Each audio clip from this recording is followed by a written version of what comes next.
Eu vou repetir pela última vez, meu senhor. Eu comprei pela internet um espremedor de laranja de última geração. Abri a caixa todo satisfeito. Olha o que chegou para mim. Olha o que chegou para mim. Isso. Como é que eu vou chegar no resultado? Como é que eu vou conseguir fazer meu suco de laranja com isso? Senhor, eu peço que o senhor se acalme. Para continuar o atendimento, o senhor tentou fazer o suco com laranja lima ou com laranja pera?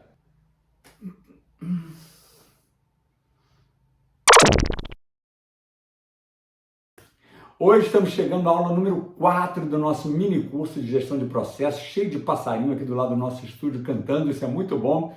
Vamos então à nossa quarta aula, lembrando que a gente já falou da importância de se registrar os valores nos nossos diagramas de gestão de processos, né? Nossos diagramas de processos que a gente faz, e também da importância de identificar e diferenciar os vários papéis que os valores podem assumir dentro de um processo, como resultados, insumos, referências ou recursos.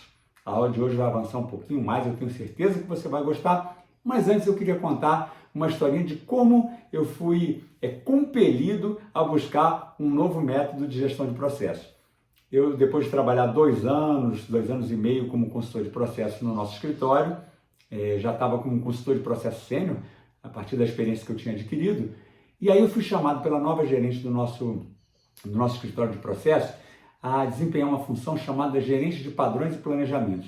Eu, na verdade, então, eu não tinha uma equipe debaixo de mim, mas eu era responsável por identificar e atualizar os métodos, os instrumentos e as ferramentas de gestão de processos que a gente usava no nosso escritório.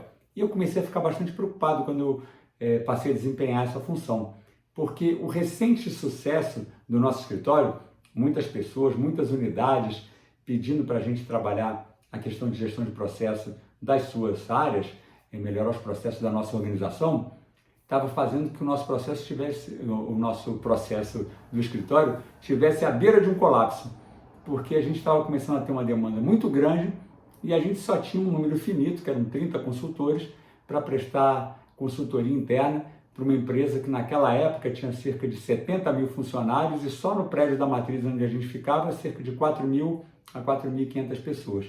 Então, na minha cabeça já estava bastante claro que se a gente continuasse a trabalhar daquela forma, primeiro do modelo do nosso escritório centralizado, com o método e as ferramentas presas só nos consultores, a gente logo iria se tornar o grande gargalo da atuação do escritório na nossa organização. E além disso, me parecia que o próprio método que a gente trabalhava já deixava algumas lacunas, mas eu ainda não sabia identificar quais eram. E aí teve um grande catalisador para a mudança que eu tive de fazer, para a forma que eu abordava gestão de processos, para como eu passei a enxergar esse mundo, que foi a chegada de um novo chefe na nossa organização. Eu estou até botando aqui uma figura caricata, né? Aos olhos da nossa equipe, esse novo chefe que chegou parecia algo como que está dito aqui, como que está desenhado aqui. Esse novo chefe, então, ele chegou na nossa organização vindo de uma área de prestação de serviço direto ao cidadão. Ele trabalhava como gerente de agência e ele veio ser, então, o superintendente da área estratégica, aonde o nosso escritório de processo estava vinculado, né? A qual a unidade que o nosso escritório de processo estava vinculado. E aí, por coincidência, a nossa gerente, que já estava perto de se aposentar, estava de férias, eu estava substituindo ela como o coordenador, né, o gerente geral, o gerente nacional daquele escritório de processos. E durante as férias dela, esse novo superintendente foi anunciado e nunca chegava, e foi criando uma ansiedade na nossa equipe. De repente, ele chegou, mas ele começou a conversar com todas as unidades e pessoas da área de estratégia e não falava com o escritório de processo. E um dia, quando era lá pelas 7 horas da noite, ele me pediu para, um pouco antes, né? Ele pediu para eu esperar o fim do expediente se a gente podia conversar. E aí eu entendi, eu falei assim, bom, na minha cabeça, ele já está conversando com as outras áreas, ele já tem a equipe dele, já tem as ideias de como ele quer tocar aqui a unidade. Provavelmente o que ele vai fazer é dizer quem são as pessoas que vão assumir o escritório de processo, vai agradecer os nossos serviços de forma polida, educada, aquilo que sempre se faz, pedir para se fazer uma transição e cada um vai cuidar da sua vida. Bom, às 7 da noite a gente sentou para conversar, eu, ele e uma pessoa que ele tinha trazido também, e a conversa foi para um caminho totalmente diferente do que eu tinha pensado. Ele me fez, eu costumo dizer, 2 perguntas bastante inquietantes. A primeira delas foi assim, diretamente ele olhou para mim e perguntou, vem cá, você aceita ser o gerente do escritório de processos? Quando a sua gerente voltar, ela se aposentando mesmo, não? E tudo, você aceitaria ficar à frente do escritório de processos? E aquilo me causou um choque, porque eu não estava esperando que eu fosse ser convidado para assumir a unidade. Eu pensei que a gente ia ser dispensado, a nossa equipe ia ser desmobilizada. E aí eu ia começar a responder que talvez eu não conhecia, na verdade, pelo que eu sabia da história dele, parecia que ele era bem diferente do que eu pensava, do que a nossa equipe pensava para aquele escritório. E além disso tinha a parte formal, que a nossa gerente estava no cargo, ela sim estava pensando em se aposentar, mas ela estava de férias, ela tinha de voltar, a gente tinha que conversar, eu fazia parte da equipe dela, enfim. Isso aí eu comecei a pensar muito rapidamente, mas nem cheguei a expressar isso, porque ele de cara já fez uma segunda pergunta do tipo assim, depois a gente resolve isso. Eu queria que você primeiro me dissesse por que a gente é tão ruim trabalhando com gestão de processos. E eu fiquei muito bravo com aquilo. Na minha cabeça eu pensei, como é que pode um cara que não faz parte da área, que não entende o processo, que está chegando agora, vir questionar a qualidade do nosso trabalho, se ele não faz parte do meio? E aí eu comecei a falar de forma meio atabalhoada todas essas coisas. Pô, como você pode falar isso? Você não é da área estratégica, você trabalha em atendimento ao público, você está chegando agora e já quer sentar na janelinha, não com essas palavras, né? O nosso escritório, ele tem uma solidez aqui, ele já é requerido pelas áreas da Caixa, para todo mundo que quer melhorar seus processos, já chega e bate a nossa porta pedindo nosso auxílio. A gente é certificado internacionalmente em gestão de processos por uma empresa lá dos Estados Unidos.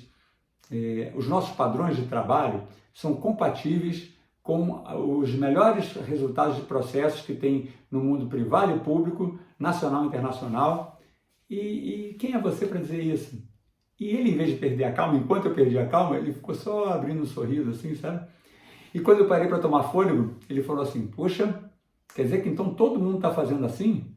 Então a situação é bem pior do que eu pensei. E isso me deu uma derrubada. Bom, a reunião acabou, ele falou, olha, amanhã a gente volta a conversar, vamos pensar nessa questão da transição, já está tarde, e vamos embora para casa. Eu fui para casa e resolvi que no dia seguinte eu ia chegar um pouquinho mais cedo, ia pegar lá, abrir os nossos servidores que tinham mais de 1000 diagramas de processo, todo o histórico do trabalho que a gente tinha feito, e ia ter um embasamento para desmascará-lo, para mostrar que ele estava errado naquela forma que ele estava vendo o trabalho do escritório de processo. Só que o que aconteceu é que ao fazer isso, eu percebi que ele estava coberto de razão. Os nossos métodos, apesar de ser tudo aquilo que eu estava falando, e os nossos trabalhos, certificados, os nossos consultores, né, os padrões compatíveis com outros escritórios de processo, a gente tinha um certo tipo de problema, alguns problemas que eram insolúveis, ao que parecia.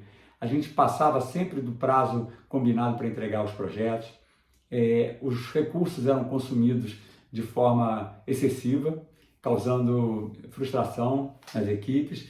Isso fazia com que houvesse um natural descolamento da realidade com que o projeto estava desenhando. Então o projeto ia num ritmo e a realidade já estava, muitas vezes, ou na maioria das vezes, implantando as melhorias que o nosso projeto deveria estar trazendo para aquele processo. O nosso método se concentrava muito num processo conhecido. As pessoas que faziam parte da equipe multidisciplinar, que trabalhavam as melhorias, eram especialistas em falar o que acontecia no processo que eles não queriam mais ter.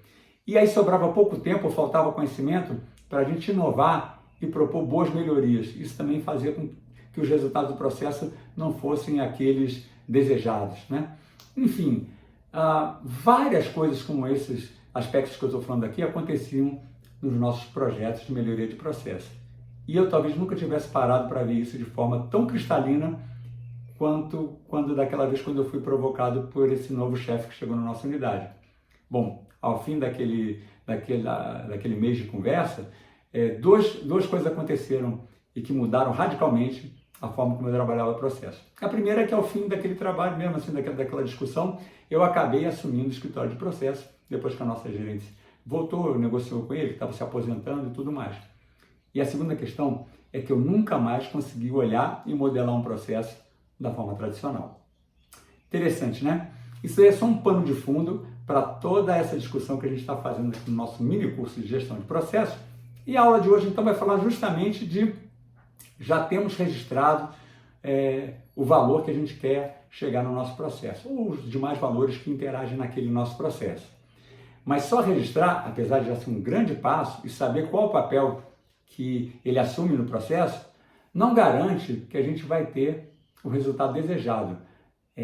Como é que eu posso diminuir o risco de ter uma surpresa, de não chegar onde eu quero chegar? Né? Trazendo para o nosso processo aqui de preparar e servir um bolo. Bolos existem aos milhares aí no mundo, né? De qual bolo eu estou falando? Como é que eu posso deixar claro para as pessoas que estão interagindo no meu projeto de melhoria de processo de qual bolo eu estou falando, qual bolo que eu quero ter ao fim do meu processo? Para isso, a gente usa um truque que é bastante simples e bastante interessante, é que quem é responsável por aquele resultado, no caso aqui do bolo, deve deixar bem claro e transparente para todo mundo quais são as características de validade daquele resultado. Ou seja, quais são as características que, uma vez assumidas, que uma vez conquistadas, demonstram que aquele bolo é válido, é o bolo mesmo que eu estava esperando. Vamos pensar aqui algumas características, sei lá, 3, 4 características que poderiam, então, deixar claro qual é o bolo que eu quero gerar ao fim do meu processo. Por exemplo, é um bolo de chocolate, então não me venham aqui com bolo de laranja, com bolo de creme, com outros bolo gelado, bolo de sorvete, porque eu preciso de um bolo de chocolate. É um bolo que vai ser feito com açúcar orgânico, açúcar de coco orgânico. Ele é um bolo que também vai ter no seu preparo o uso de ovos orgânicos. E vamos pensar que eu vá vender esse bolo, porque isso fica muito interessante quando a gente pensa num processo que tem que prestar um serviço ou vender um produto. Então, que se eu for vender uma fatia desse bolo, ela não pode custar mais do que R$10. Então, 4 características aqui que eu estou começando a dar transparência, eu chamo de características de validade, de qual é o meu resultado, qual é o meu bolo.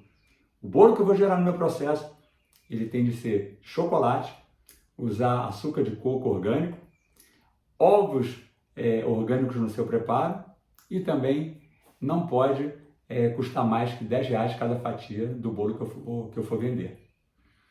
Conseguiram pescar a diferença de fazer só um desenho de uma sequência de etapas, com setinhas entrando e saindo de cada atividade, e começar a deixar explícito o resultado, o valor que eu quero chegar, que eu quero gerar, os papéis que esses valores para gerar aquele resultado interagem no meu processo, e deixar também bem claras as características de cada um dos valores que interagem no meu processo. Quem olhar para esse meu diagrama vai conseguir saber direitinho, a qualquer momento do nosso trabalho, a qualquer momento do nosso projeto de melhoria de processo ou de geração de um resultado, qual é a característica, qual é a qualidade do resultado que eu preciso gerar. E além disso, na hora que eu for interagir com outras pessoas que são colaboradores do meu processo, que vão ser fornecedores, por exemplo, de insumos para o meu processo, eu vou poder verificar se aqueles fornecedores têm a condição de interagir com o meu processo para gerar o resultado, ou se eu vou ter que buscar uma outra alternativa. Se alguém chegar com um ovo que não é orgânico, se alguém me trouxer insumo para fazer um bolo que não é bolo de chocolate, eu vou poder negociar com ele o insumo correto ou fazer inclusive uma troca, uma substituição do colaborador. Tá certo? Essa foi a aula de hoje, a 4ª aula do nosso mini curso de gestão de processo. Espero você no próximo vídeo. Tchau!